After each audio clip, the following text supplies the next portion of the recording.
Bom dia.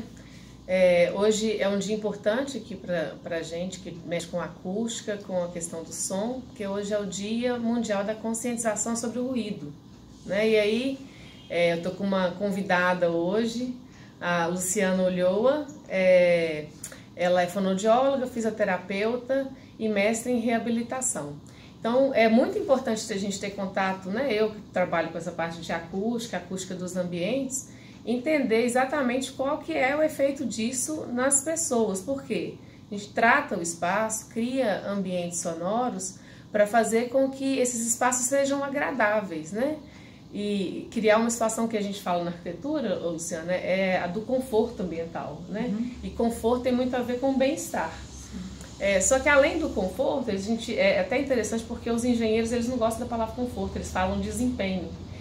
Além do conforto, que é uma questão subjetiva, tem a história do efeito na saúde. Então existe um mínimo, né?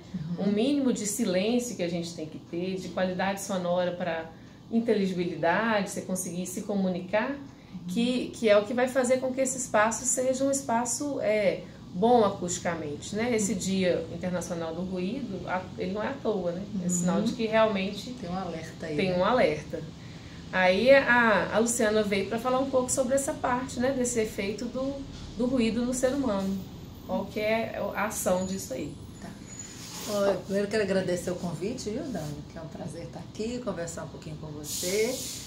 Na fonoaudiologia, a gente estuda muito o efeito do ruído para o organismo, para a saúde da gente. A gente sabe que o ruído, se ele for um agente ao qual nós estamos expostos por muito tempo, ou numa intensidade muito alta, ele cria uma série de repercussões negativas na nossa saúde. Estresse, ansiedade, mal-estar, cansaço, insônia, uma série de coisas, inclusive perda auditiva. Para a gente entender um pouco disso, dentro da orelha a gente tem um órgão que chama cóclea, e a cóclea tem um formato de um caracol, como se fosse uma espiral. E cada pedaço da cóclea interpreta sons em determinadas frequências. Isso tem muito a ver com o que a gente preconiza aí, né, na questão da arquitetura, porque a gente sabe assim, a cóclea, se os sons chegarem para ela numa frequência mais grave, os sons mais graves, a gente não tem tanto risco, né? Mesmo que o ruído exista no ambiente, mas seja um som mais grave... A própria percepção é assim, né? Você tem um ar-condicionado ligado, você não percebe que está te incomodando. Às vezes dá até sono, né, gente? Né?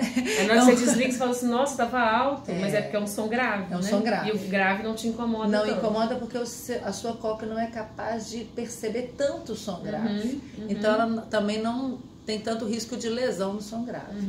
Agora, quando o ruído ambiental é agudo, esse som é mais perceptível para a sua cóclea e ele é mais lesivo.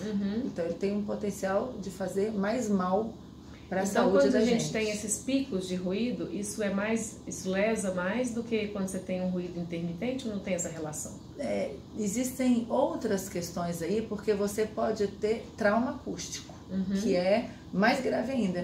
O trauma acústico é quando tem um som como se fosse um estouro, mas que ele tem uma intensidade muito alta, que mesmo em curta duração ele tem um potencial de lesão muito grande. Por exemplo, um foguete, uma coisa que estoura, algo que bate com muita força. Mas um ruído que seja numa frequência mais alta, que esteja no ambiente, ele vai te incomodar mais e ele vai te causar mais desconforto. Por quê, gente? Porque a cóclea ela foi desenvolvida para a comunicação humana, para possibilitar que a gente tenha comunicação. E a área da fala é a área dos sons agudos. Vai dos médios às altas frequências. Às altas frequências. E aí o que acontece? Exatamente essa frequência é que você tem mais sensibilidade. Então é por isso que o ruído, quando está nessa faixa de frequência, tem potencial lesivo e incomoda mais. Muito legal você falar isso, porque com relação aos materiais que a gente trabalha em acústica, eles têm desempenho de acordo com as frequências. Então, eles, na maioria das vezes, qualquer material, né? Uma parede lisa, ela tem uma absorção mínima. ela absorve mais nas altas frequências e menos nas baixas frequências. Então, às vezes a pessoa fala assim, vou fazer um tratamento acústico aqui, aí pega aquele tanto de material de absorção e coloca ali. E aí ele absorve tanto na alta frequência e o que sobra fica aquele tum, tum. Então, é muito comum você estar num lugar e você perceber esse grave vibrando tanto. Porque o potencial dos materiais também é de absorver mais nas altas frequências. Ah, interessante. Aí nós vamos aprender. Trocando figurinha, né, Lu? E eu acho que assim, o que vale a pena muito ressaltar por causa do dia de hoje é que cuidar do ruído é cuidar do bem-estar, mas é cuidar da saúde também. Com certeza. Porque a gente fica...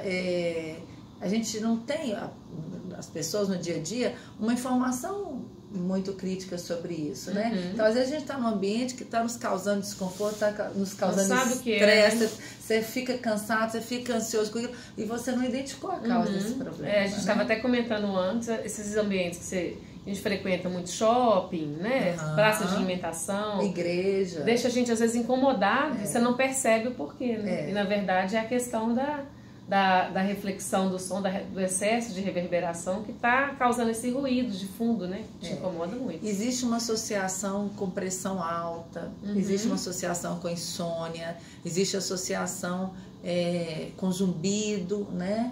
Então eu acho que é importante a gente estar pensando um pouco sobre isso e levando essa informação às pessoas. Com certeza. E eu gosto muito de falar que esse papel também é o papel do arquiteto, né? Porque se ele projeta o espaço, ele tem que pensar que esse espaço ele também tem um ambiente sonoro que ele vai ser uma consequência daquilo, né?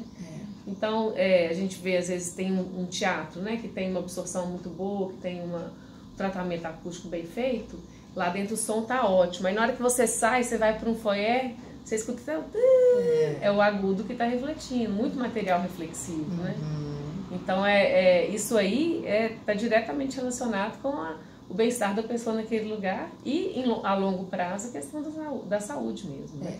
E eu acho que é interessante a gente ressaltar o seguinte, perda auditiva do tipo sensorial, que é quando lesa lá na cóclea, não tem tratamento. Isso é sério, né? Uma vez que perdeu a audição, a pessoa não tem como recuperar, né? Então, é muito importante pensar em todas as ações que possam agir de maneira preventiva nesse sentido. Com certeza, isso é muito comum em ambiente de trabalho, né? Nas indústrias, principalmente. A preocupação fica só nisso, Fica só nisso. E aí você vê que isso passa por todas as outras situações, ruído de tráfego, né? No lazer.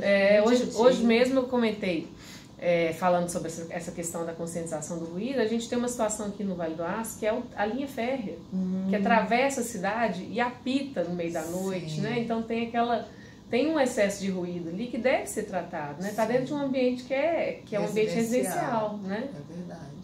Então, a própria usina, né? A própria usina, com certeza. Acho que vale a pena, assim, todo mundo ficar atento e também, assim, ter essa atenção ao dia a dia. Por exemplo, se eu fui num ambiente que tinha um ruído excessivo, na hora que eu voltar para casa, eu tenho que tomar cuidado com o som que eu vou pôr no carro, a intensidade do som, ou se eu uso aquele fone de ouvido, porque a gente tem que pensar nessa exposição ao longo do dia. Então eu tenho que ir medindo. Se eu estava num ambiente que estava com um volume muito intenso, eu tenho que compensar nos outros horários para descansar. Para eu descansar a corda. E uma coisa que você falou muito interessante também é a questão do uso de fone de ouvido, né? Em adolescente, você comentou isso antes da gente começar a gravar. Existem alguns estudos que estão apontando que a frequência de perda auditiva em jovens e adolescentes tem aumentado muito em função do fone de ouvido. Porque coloca o fone, abafa aqui, a fonte sonora está bem direta aqui no conduto e escuta-se música com alta intensidade, né? E muitas vezes ao dia. Então, é um alerta aí para o pessoal mais novo, para os pais estarem aí controlando. E eu vejo isso ser solução para não ter que ter tratamento acústico. Por exemplo, em ambiente que tem música, né? Instrumento, ensaio de instrumento, aula de algum tipo de instrumento musical, as pessoas colocam o retorno sempre ali para poder evitar o efeito do ambiente, mas na verdade ele está sobrecarregando, né? Está sobrecarregando, porque a fonte vem direto dentro da orelha, né? Então a gente tem, hoje existem até assim atenuadores, os músicos têm usado alguns atenuadores, justamente porque trabalham com isso, estão expostos e dependendo do ambiente que eles estão, né, Dani? Além do som do instrumento, tem todo tem um ruído que tá voltando. Então, e o ruído de fundo, né? Às vezes está num lugar, a pessoa está conversando alto, todo mundo está gerando um nível de ruído alto ali, e ele quer fazer mais alto ainda para ser ouvido, né? Então existem aí algumas opções hoje até para o público profissional aí da música que minimiza esses riscos e eu acho que vale a pena conhecer. Legal. Valeu, foi ótima a sua participação. Eu que agradeço o convite e muito obrigada. Obrigada pela paciência mais uma vez, pessoal. Um abraço, tchau, tchau.